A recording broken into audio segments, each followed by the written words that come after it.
एकादश महीना, विषय राजनीति शास्त्र विभाग, आचार्य, राज्य की कन्या महाविद्यालय धौलपुर। आज हम हाब्स के सामाजिक समझौते के सिद्धांत की आलोचनाओं पर चर्चा करेंगे। ये आज आलोचनाएं इस प्रकार से हैं। नंबर पहली, मानव स्वभाव संबंधी धारणा एकांगी। हाब्स ने मानव का चित्रण एक असामाजिक एकांगी और पतित प्राणी के रूप में किया है जो नितांत त्रुटिपूर्ण है। हाब्स द्वारा किया गया मानवीय प्रकृति का यह चित्रण एकांगी और भ्रमपूर्ण है। वास्तव मानव जीवन विभिन्न भावों और प्रवृत्तियों का सम्मिश्रण है और इसे मानव की तरह दुर्गुणों का भंडार नहीं कहा जा सकता। मानव स्वभाव संबंधी भ्रमपूर्ण धारणाओं ने हाब्स को दोषपूर्ण दर्शन की ओर प्रवृत्त किया है। कैटलिन का कहना है कि हाब्स के पूरे दर्शन का अधिकांश भाग उसके बुरे मनोविज्ञान के कारण है। दूसरा है समझौता नितांत अतार्किक। हाब्स का सामाजिक समझौता इस दृष्टि से नितांत अतार्किक है कि उसने प्राकृतिक अवस्था में परस्पर संघर्षरत व्यक्तियों के पारस्परिक समझौते के आधार पर राज्य की स्थापना कराई है। स्पिनोजा तथा उसके पीछे आने वाले आलोचकों का कहना है कि हाब्स की प्राकृतिक अवस्था में रहने वाले मानवों के लिए कानून प्रिय व विनम्र नागरिक बनना असंभव है, जैसा कि सामाजिक समझौते के समय उन्हें दिखाया गया है। इस धारणा को व्यक्त करते हुए वाहन का कथन है कि हाब्स का कहना है कि प्राकृतिक अवस्था संघर्ष की अवस्था है, जिसमें प्रत्येक मनुष्य समस्त के विरुद्ध युद्ध में रत रहता है।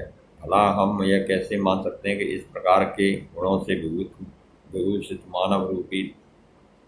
दानव रूपी मानव एक ऐसी अवस्था में प्रवेश कर सकते हैं या प्रवेश करने की इच्छा कर सकते हैं जिसमें उनकी पूर्व स्थिति का एकदम विपरीत हो जाए, जहाँ युद्ध के स्थान पर शांति का साम्राज्य हो जिसका आधार सत्य और न्याय हो। एक हब्सी अपना रंग नहीं बदल सकता। इसी प्रकार एक रक्त का प्यासा व्यक्ति, जिसका वर्णन हाब्स ने अपने ग्रंथ के प्रारंभ में किया है, एक शांतिप्रिय श्रमिक नहीं बन सकता। तीसरा है प्राकृतिक अवस्था का वर्णन अवास्तविक। हाब्स के द्वारा किया गया प्राकृतिक अवस्था का वर्णन भी ऐतिहासिक तथ्य तथा युक्ति के विरुद्ध है। मानव शास्त्र और इतिहास हमें बताते हैं कि मनुष्य सबका सबसे युद्ध की अवस्था में कभी नहीं रहा। यदि रहे होते तो जैसा कि लोग ने लिखा है, मानव जाति ही नष्ट हो जाती। प्राचीन समाज की इकाई व्यक्ति नहीं वर्ण कुटुंब या कुल था और व्यक्ति रूढ़ियों और रीति रिवाजों के बंधन में जकड़ा हुआ था। हाब्स का प्राकृतिक अवस्था का चित्रण नितांत काल्पनिक है। वास्तव में उसे आदिम समाज की अवस्था का कोई ज्ञान न था। चौथा है समझौते की शर्तें अबुद्धिसंगत। हाब्स के समझौते की शर्तें भी अबुद्धिसंगत हैं। वो कहता है कि लोगों ने बिना किसी शर्त के अपने अधिकार एक व्यक्ति या स्वभाव को दे डाले, जिसका परिणाम हुआ निरंकुश राज्य की स्थापना, जिसमें नागरिकों को कोई अधिकार नहीं है। मानवीय बुद्धि से यह संभव प्रतीत नहीं होता कि कोई भी प्राणी इस प्रकार अपने सब अधिकार बिना शर्त किसी को देकर अपने को दासता के बंधन में बांध लेंगे। यदि यह ठीक है तो हमें मनुष्य के विवेक पर ही संदेह होता है कि लोग के ये शब्द याद आते हैं कि क्या प्राकृतिक अवस्था में रहने वाले व्यक्ति इतने मूर्ख थे कि वे लोमड़ियों और जंगली बिल्लियों की शरारतों से तो बचने की फिक्र करते थे, लेकिन उस अवस्था में संतुष्ट थे और अपने आप को सुरक्षित अनुभव करते थे जब शेर उन्हें निगल जा रहा हो। पांचवा है राज्य संबंधी धारणा में रचनात्मकता का अभाव। हाब्स का राज्य भय पर आधारित है और उसकी राज्य संबंधी धारणा में रचनात्मकता का नितांत अभाव है। हाब्स का राज्य केवल एक पुलिस राज्य ही हो सकता है। विद्वान गूच ने कहा है कि लेवायथन केवल अति मानवीय आधार का पुलिसमैन है जो अपने हाथ में दंड लिए है। उसका राज्य अनिवार्य बुराई है, दबाव का यंत्र है, स्वतंत्र विकासोन्मुख सभ्यता की प्राप्ति का अपरिहार्य साधन नहीं है। यह एक तथ्य है और इस प्रकार राज्य व्यक्तियों को कल्याण मार्ग पर प्रवृत्त नहीं कर सकता। अगली आलोचना है विधि संबंधी धारणा संकीर्ण। हाब्स का विधि संबंधी मत अत्यंत संकीर्ण है, क्योंकि हाब्स अपने संप्रभु शासन को ही विधि का एकमात्र स्रोत और उसका अंतिम व्याख्याता मानता है। उसके द्वारा नैतिक सिद्धांतों प्राकृतिक विधियों को कोई महत्व नहीं दिया गया है।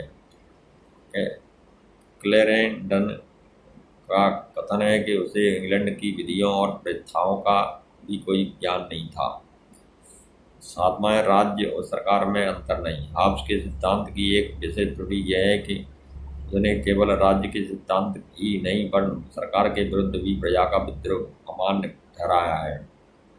गिलोबी के अनुसार राज्य और सरकार में अंतर न मानना हॉब्स की सबसे बड़ी भूल है।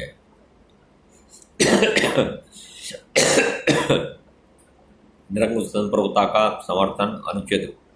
इन सब के अतिरिक्त हॉब्स के दर्शन का एक प्रमुख दोष उसके द्वारा किया गया निरंकुश संप्रभुता का समर्थन है। संप्रभुता की निरंकुशता दार्शनिक दृष्टिकोण से चाहे जितनी अनिवार्य हो, पर व्यवहार में सामान्यतः निरंकुश संप्रभुता का अधिकांश कभी प्रयोग में नहीं आता।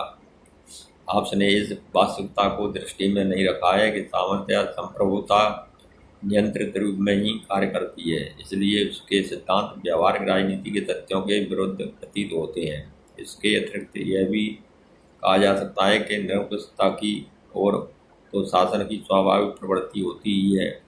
राजनीतिक विचार का कार्य शासन को इसी मार्ग पर आगे बढ़ना नहीं वरन जनता की स्वतंत्रता का समर्थन करते हुए शासक की निरंकुशता पर अंकुश रखना होता है।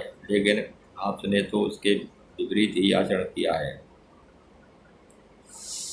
हॉब्स के दर्शन की उपयुक्त त्रुटियों का यह परिणाम है कि समकालीन समाज का प्रत्येक वर्ग उसका आलोचक बन गया। पादरी और चर्च के लोग हॉब्स के भौतिकवादी दृष्टिकोण तथा धर्म सत्ता को राजसत्ता के पूर्णतया अधीन कर देने के कारण बिगड़ गए थे। प्रजातंत्रवादी राज हॉब्स द्वारा निरंकुश शासन का समर्थन किए जाने के कारण उसके विरुद्ध थे और राजतंत्रवादी जिनका वह समर्थन करना चाहता था इस कारण से उसके विरुद्ध थे कि आपने राज्य को रहस्यात्मकता के जाल से निकालकर उपयुक्तता के स्तर पर लाकर पटक दिया है। इस प्रकार हॉब्स की अनेक आलोचनाएं, उसके समझे सिद्धांत की अनेक आलोचनाएं की जा सकती हैं। ये विद्वानों ने ये किया है।